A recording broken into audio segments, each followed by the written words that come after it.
DY Card Ladder is the industry leader in sports card data. We know what you want because Card Ladder was created by collectors for collectors. Card Ladder. Join the innovators, not the imitators.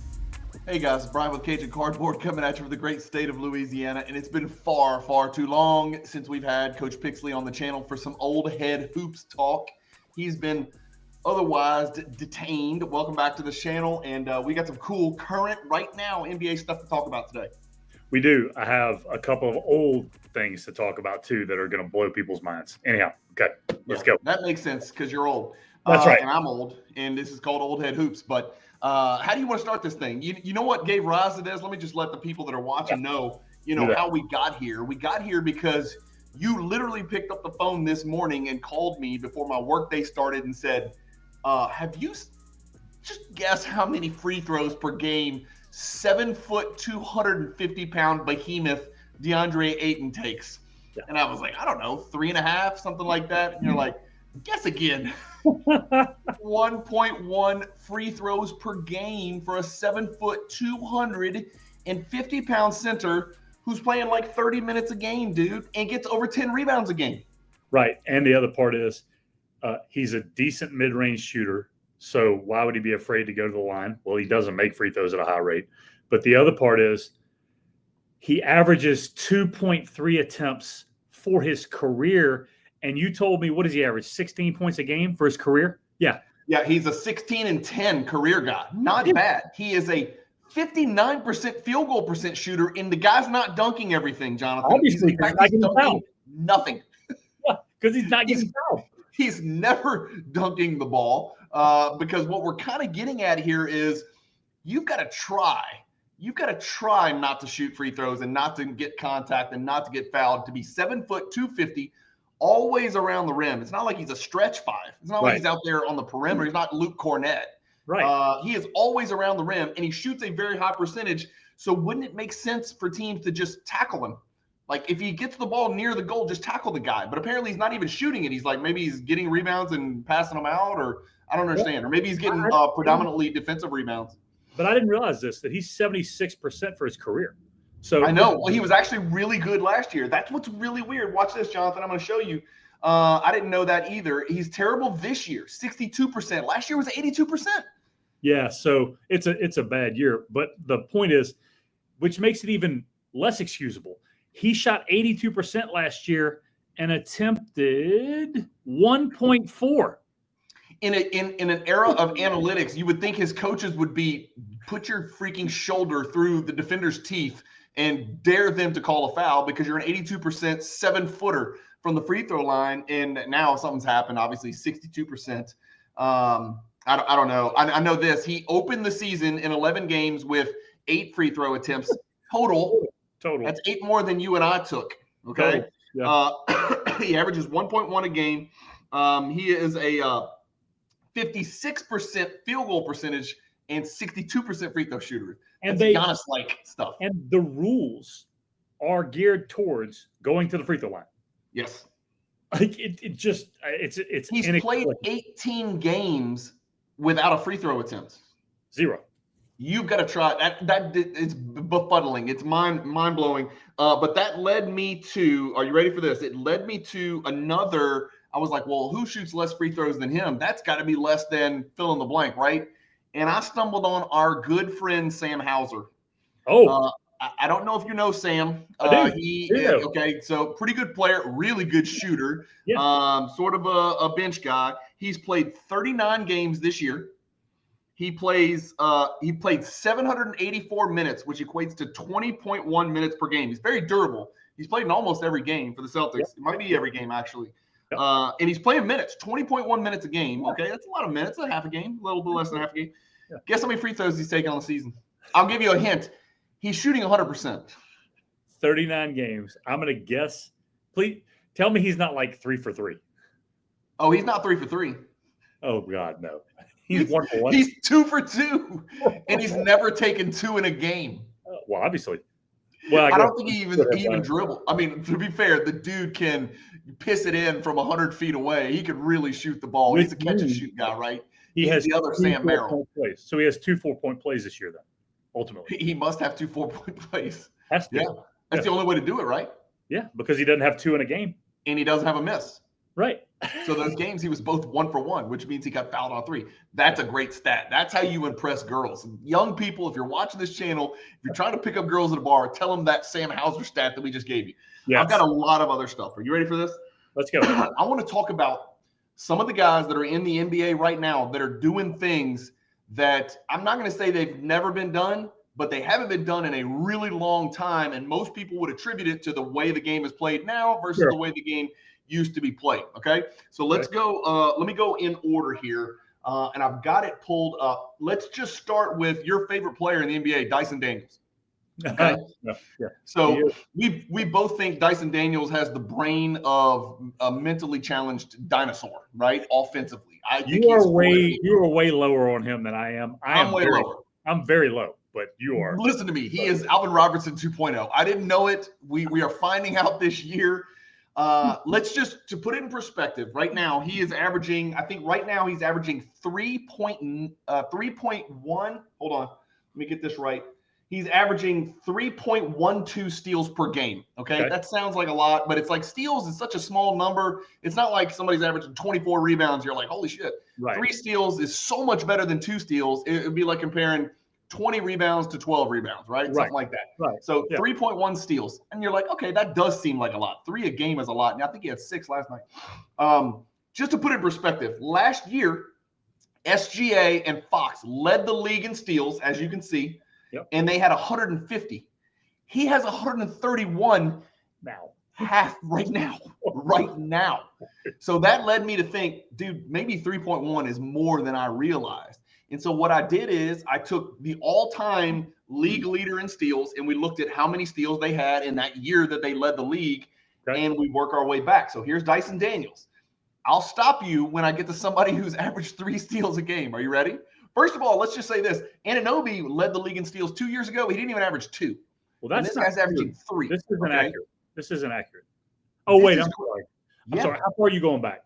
I'm about to keep going until I get to somebody who stole the ball 3 times. And you know who I'm going to get to? Jordan. No, before Jordan, dude. Jordan. It's not Jordan. Jordan never did it. Jordan never averaged 3 steals in a game? No. Look, Jordan led it 2.8, 2.7. Oh, he did. He averaged 3.1. But you got to go back to Stockton, who did it the year after. So Stockton is the most recent. I'm sorry, 1990. Alvin Robertson in 1990 is the last time someone averaged 3, and the last time someone averaged more than Dyson Daniels right now was Stockton in 1988 when he finished the year at 3.2. So Dyson Daniels is at 3.1. Dyson Daniels has a chance to do something that hasn't been done in 35 years, man. Yeah. So as dumb offensively as he is that big of a genius, like picking the ball and poking it away and killing people on offense. Like he matters. Hey, do this for me. Go click on Jordan's 3-point. Click on his name in that, just because it'll pull up his stats, right? I want to see the year that he did that. I want to see what his overall numbers were. I think that was like his 35, 8-8 year or something. What year was that? 89? 87, 88. I think that was the year he was Defensive Player of the Year. 87, 88, Defensive Player of the Year, MVP, All-Star, First Team All-NBA. He was 35. Well, this says he averaged 3.2. Well, it just rounded up. That's all. Oh, okay. Yeah. 35, 6 and 5. 5.5 and 6. The next year he was, oh my God. Yeah. Steals took a dip to 2.9, 32.5, 8, 8, 3, and almost a block a game. Well, look at his field goal percentage. Was he 53? 55%, 85% from the line. Unbelievable. All right, so we got Dyson Daniels. Dyson Daniels is doing something in steals that hasn't been done in a very, very, very long time. How about this? I wanted to look up Victor Wembanyama and see, because this is good call. It's the corollary, right? So he's averaging 3.9 blocks a game. Yep. He led the league last year with 3.5 blocks a game.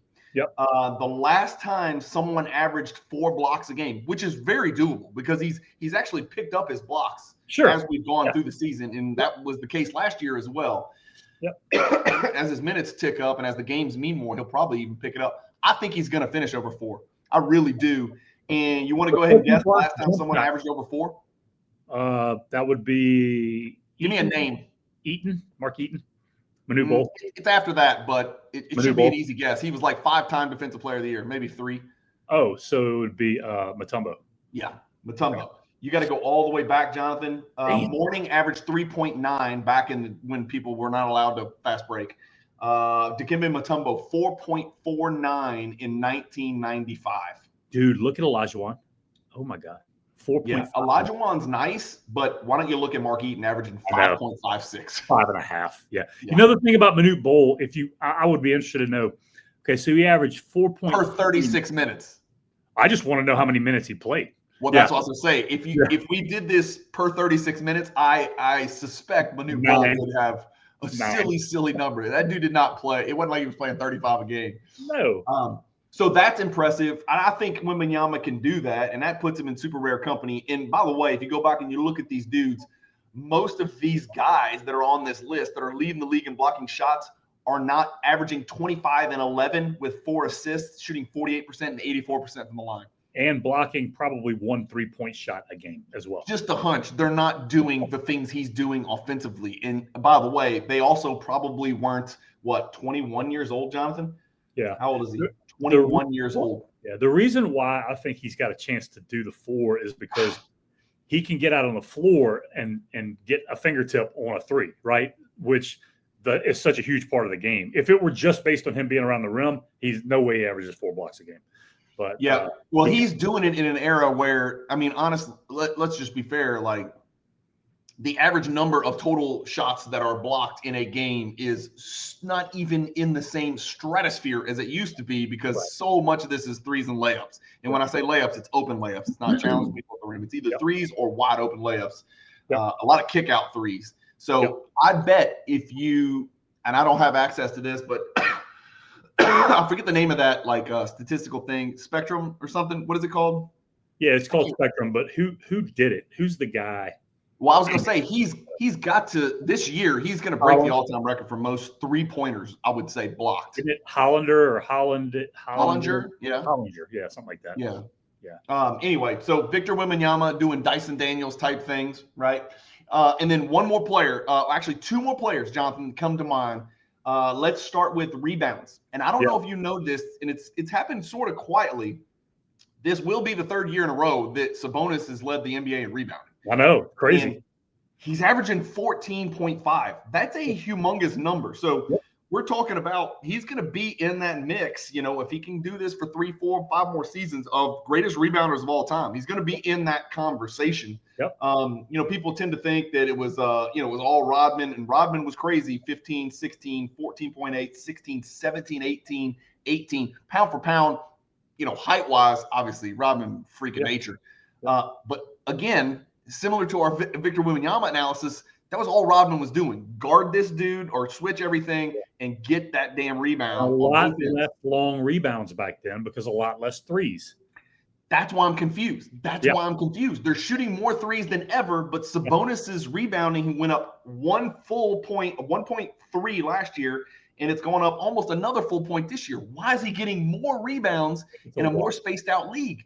I think it's a wash, and here's why. Because you take Rodman's time, and the lane was more congested, right? Okay, so you had he more was people around the rim. Yeah, not now, not now, right? So he's probably not getting a ton of long rebounds, but he's getting all the ones that aren't long rebounds because he's the only one there. Because everybody on the other team is standing at the 3-point line, clapping their hands, waiting for somebody to stone the wall. Something that I'd like to present here, and I have a hard time saying this, but I guess Andre Drummond has to be in the argument for one of the greatest rebounders of all time. He's got to be in the conversation. Let's keep it to the modern era because we can't go back because of Pettit and Wilt and Russell and I just went blank on our guy from Golden State. The center, Nate Thurman, Elgin Baylor. Nate Thurman, Unseld, all those guys. I mean, that stuff doesn't happen anymore. People just shoot too high a percentage. So I don't know. I mean, you go back. I mean, Kevin Love, people forget about, but Dwight Howard, Andre Drummond. Now we're talking about Sabonis. Man, for sure. I mean, Rodman's still probably in that conversation, and you can compare Rodman to Wilt and Russell and all those guys. But we'll see. How many would Rodman get today? What, that was all he was doing? 20. I mean, I guess just take whatever Draymond Green gets, then multiply by 4. So Right. 32. There's nobody else rebounds there. a game. Yeah, there's nobody else there. Exactly. All right, I got one more for you, and this is crazy, and I know that you did not know this because there's no other reason to pay attention to this dude. Yep. Let me before you look at. Oh, I don't have the screen share. Good. Okay, so I don't know if you remember this. We're coaching basketball. We are in Dallas. Okay. It is at one of those humongous 6A Dallas high schools where they have like 10,000 students. There's a main gym, and then there's a back gym. We're going to our game in the back gym because our players were back gym quality. Okay. This is before we went EYBL, I think. Yeah. Correct. And we're in the back gym, and there's a team playing, and it's King James Rising Stars. Okay. And it's a team from Ohio. Yep. And we sit down, and you ate a bunch of Oreos and a Coke probably. I was probably eating some grilled chicken and some broccoli, drinking a protein shake. But we're sitting there on the front row, just me and you. There might be 8 people in the stands. There's a game going on. You know, there's 2 AAU teams. And we could tell, like, these dudes are in a class beyond us. Why are they in the back gym? It's LeBron James's AAU team. Yeah. These dudes are pretty good. And I think at the time they were 16 years old, and we saw a white dude who was absolutely, unquestionably left-handed, blonde-haired guy dominating the court. The best player that we were like, that might be the best kid I've ever seen in person. Yeah. Killing it. Do you remember who that was? Left-handed white kid, blonde-haired. I do not. Luke Kennard. Oh my God. Are you serious? Luke Kennard. And look, he was, dude, I know everybody's going to be like, you're full of crap. No, he was doing it off the bounce. He dunked the ball a couple times. He was the fulcrum. He was running the whole show, and he had 6'8" and 6'7", 6'9" around him. He was All-American. I mean, he was amazing, and he could do so many more things than you see him do on the NBA court. He's the guy I want to talk about now, and let me tell you why. I don't know if you know this. He's led the NBA in three-point percentage 2 years in a row, and then took a year off where Grayson Allen somehow led it, and now he's leading it again. And Jonathan, he's shooting 49.04%. It's not out of the question. It's not out of the question. He can do the 50%, which has not been done very many times in history. I think the first person to ever do it was John Sunvold, and then a couple people did it after him. But remember, those people were not taking the volume of threes that these cats are taking today. So it's a little bit of green apples and red apples comparison there. So if we want to find the last person, and he's got a chance to do it because he takes quality threes. He's not like a guy shooting step backs or shooting them off the dribble. He's mostly catch and shoot. Yep. So the last time somebody shot, first of all, the closest anybody got was him 2 years ago at 49.44%. That's pretty damn close. Yep. You can almost round that up. Then before that, Corver hit 49 one year. You got to go all the way back to 2009. Corver shot 53%. I didn't realize that. My God. Do you remember that? 53%? You realize that? Really, 54, rounded up. You rounded up, 54. Yeah. Jonathan, explain this to people. You were a three-point specialist. Yeah. And you shot at a very high level. You led your conference in three-point percentage. I led my conference in three-point percentage. We were both ranked nationally in three-point percentage. You took a lot more than me, and you took it in games with a lot better players, right, on the floor. Division I versus NAIA. You see guys shooting 49%, right? And I know where you're going to go with this, but if Luke Kennard's shooting 49% in an NBA season, start to finish, if you put Luke Kennard in a gym by himself, and you train pros, you train Division I players, but you train pros, overseas pros, NBA pros. Yep. If you put Luke Kennard in a gym and he took 100 3-pointers from, let's say, the NBA top of the NBA 3-pointer at the top, how many of those threes is he making out of 100? Empty gym, in rhythm, with somebody making passes to him, chest passes? Probably 82 to 85. Yeah. Yeah. I mean, it's going in almost damn near every time. Yeah. And that's what people don't realize. Like, when people talk today about, the skill sets, they're, guys are, they're a little more skilled today, but they're not better players. No. They're a lot more skilled. Okay. Yeah. Keep in mind, like, I could go back whenever we were playing, right? I could go and set up the gun that kicks the ball out to you, right? Yeah, we did it all the time. I think the most threes I ever made out of 100 from the high school line, the college line back then, which was 19.9, I probably made like 82 or 83, and I was like, holy crap, right? Okay. Yeah. These dudes are doing it from 23, 24 feet. They're making half of them in a game. I was a career probably like 41, 42% 3-point shooter in college. And I was taking contested threes and I was taking. Yeah, you had to. Yeah. But dude, like still these guys, like put it in perspective. My freshman year in college at the mid-level Division I wasn't playing Power 5 or any of that. I was open all the time because I was a freshman and nobody knew. I shot like 47 something, okay? Yeah. Which was high. Yeah. These dudes now, I mean, they're doing that in the NBA. Like Jokic is shooting 47% from three right now. Like that, it's crazy to see. The dudes today are so much better shooters than yesteryear. It's not even close. It's ridiculous. Well, I've got a surprise for you. And let me go back and make sure I can get this because I want you to guess who is shooting come on, load, biatch. I want you to guess who's got the second highest 3-point percentage in the NBA this year. It's Jokic. Yeah. No, it's not. Oh, I thought I heard the other day that he was number 2. You're not going to believe this. You're simply not going to believe it. We've talked about him on this video today. It's not Dylan Brooks. I don't want to hear about it. We talked about him today on the video. Today. What is wrong with me? Hang on. Where is it? Well, it's not Draymond Green. It's not Draymond Green. God dang it. Hang on. Not Kennard. Regular season leaders. I think it's Jokic, man. I think he's number 2 right now. Shoot, how did I do this earlier? I was checking this earlier. Oh, here it is. 3-point field goal percentage. Oh, shit. How do I get – there we go. All right. Hold on. Are you ready for this? I'm ready. I'm showing 2 through 19. There's Luke Kennard at 49%. Yep. Sabonis. 48% from 3. How many is he taking? I want to know how many he's taking. Let's go see. He obviously taking to qualify. Dude, that's bananas. 48% is like, this is a big sample size, man. This dude's played a lot of games. Played 43 games. That's over half of a season. He's taking 2 a game. That's not, I mean, shoot, he's taking 2 That's a game. A lot of threes, dude. And that is out of nowhere. That's over 10% higher than he's ever shot in history.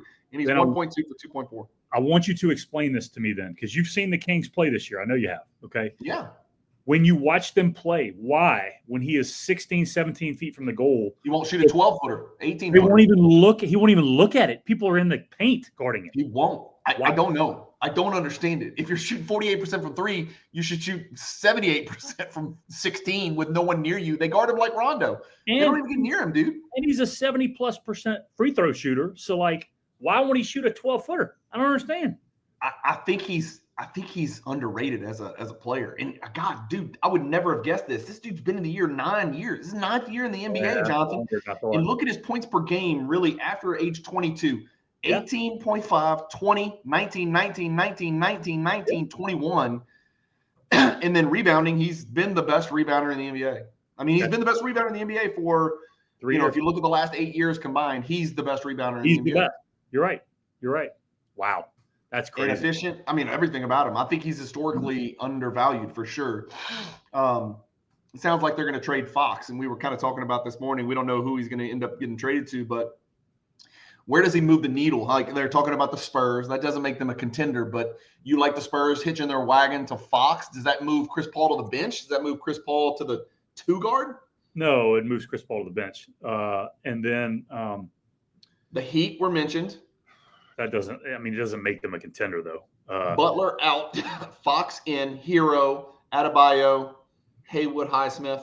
Dude, What about Jimmy Butler walking off the floor the other day? What is wrong with him? I'm done with Jimmy Butler. I am too, dude. I'm going to put him in my Draymond Green category as just chemistry killer. Horrible, And he's so good has been so good in the playoffs, but it's like he's got about a 3-year window and then he's got to blow everything up. That's about all he's got. It's just crazy. It seems like it happens a lot, although he blew it up a lot quicker than that in Minneapolis. And Minnesota. True. Yeah. He blew that shit up right away. Yeah. Anyhow, Fox moves the needle. I don't think Fox moves the needle with the Lakers like people would think he would because LeBron's going to have the ball. What about? I have heard this. I can't imagine they disrupt this because they are number 2 in the West right now, the Houston Rock, and killing everybody, beating the best teams in the NBA. You don't think that they would do a deal where Fox shows up in Houston and they package some of those young players like a Eason or a Whitmore and Van Vliet and ship them out and bring him in? Yeah, he doesn't move the needle that much. Like, to me, if you're going to do that in Houston, you need to go get like, and I know he's older, but I'll use Durant, like somebody like that who's going to be, who's an all-time great, who's going to come in. If they were 20 and 24, it might make sense, but they're freaking winning every game. I think they've won like 18 out of 20 or something stupid. Yeah. Like, I just don't think you touch that chemistry. They're so deep and the depth is working right now. I want you to state the bet to our viewer. I want you to state the bet that we made about Cam Whitmore. Let's hear it. Dude, there ain't no shame in my game. I called it. I'm going to say it again. I'll say it in front of the world. I bet you a dinner that Cam Whitmore at some point in his career will average 20 points per game for an NBA season. Yeah.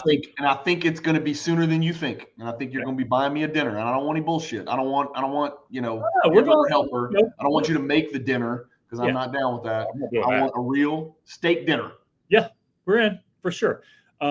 He's going to get traded. I think he gets traded this year. I've never seen a player more pissed off than that he's in a certain place than Cam Whitmore is right now. And I've never seen a player who belongs where he belongs more than Cam Whitmore does right now. And the other part, you made a statement that he, Reed Sheppard, and Tari Eason are potential all-stars. Now, I will not say anything about Sheppard yet. Too early, and he's super talented. I shouldn't have said that about Eason. Eason is I tell you what, you put Tari Eason on the Bucks and watch the Bucks go to the Eastern Conference. But he's not an all-star.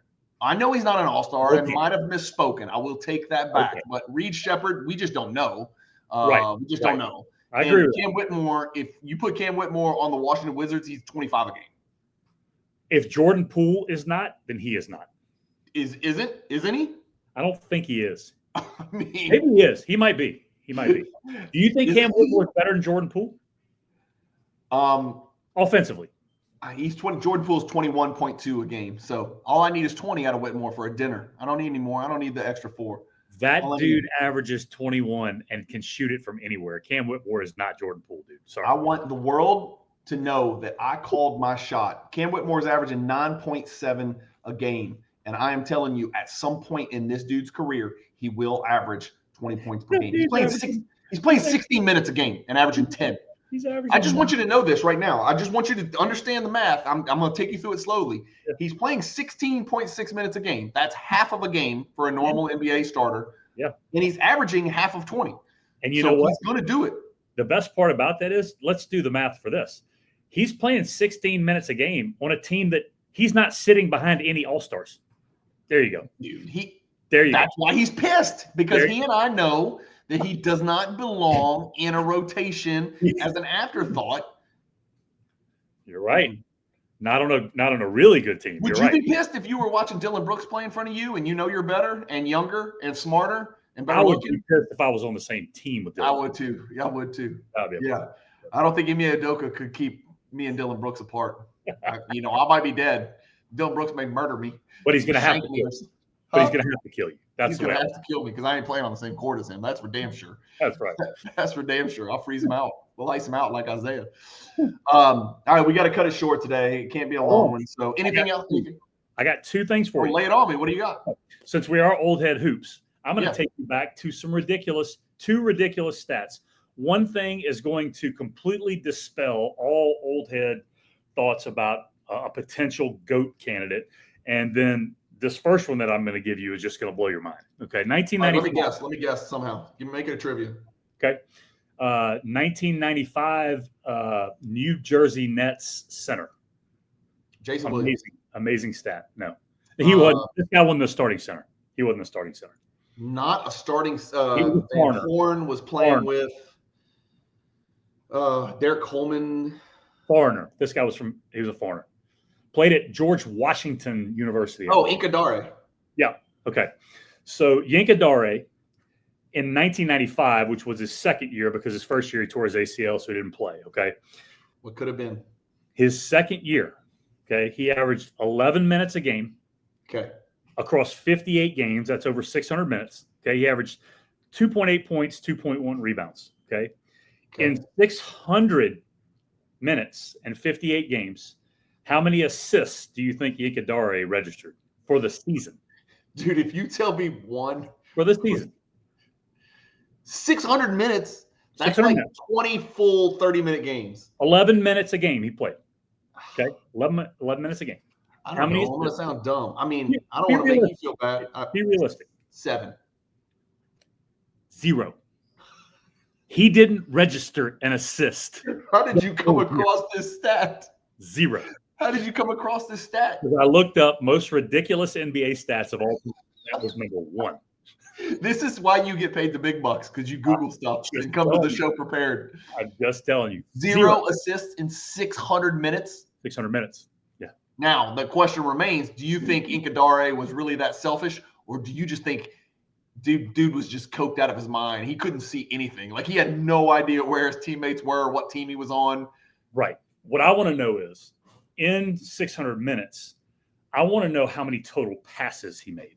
I'd like to find that stat somewhere. That's what we need to find out. That's what you need to find out, right?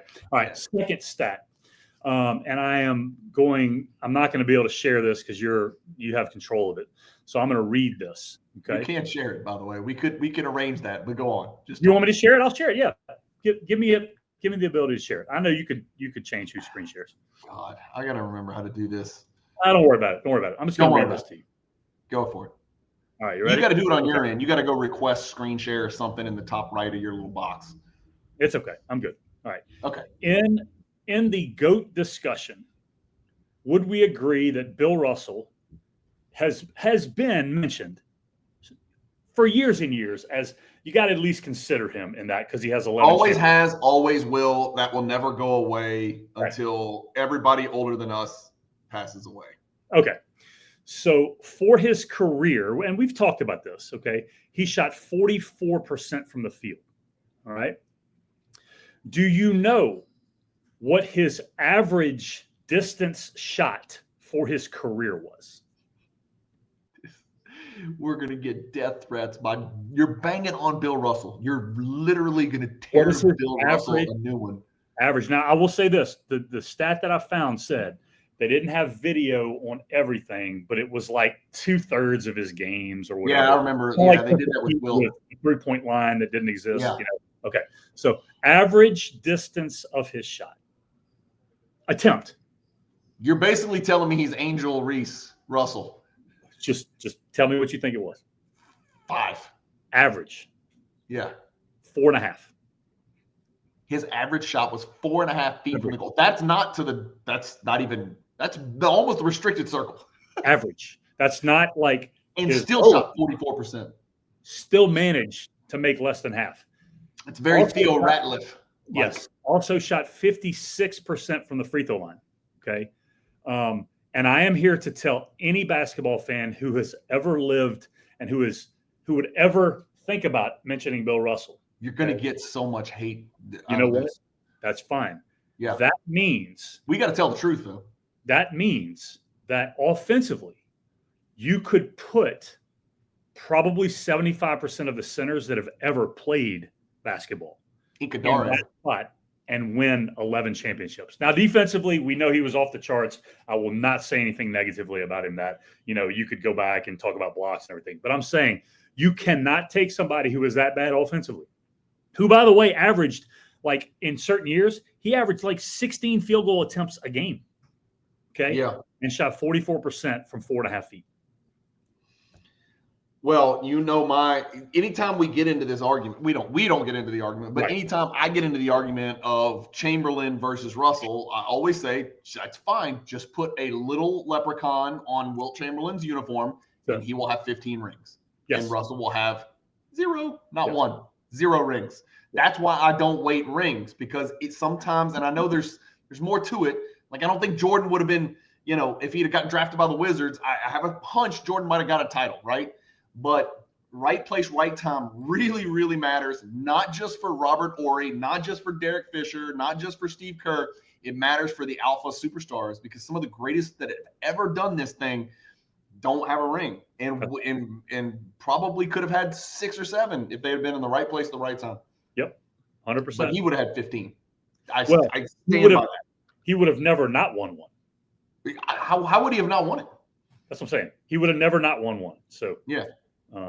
Anyhow, just want to throw that out since we are old head hoops. Finish with that. Yeah, we're ending it on you telling the world how bad one of the nicest, greatest basketball ambassadors, winningest player in history, how overrated that dude is. That's how we're going to end this video. Yes, offensive. Okay, just to make sure we're on the same page.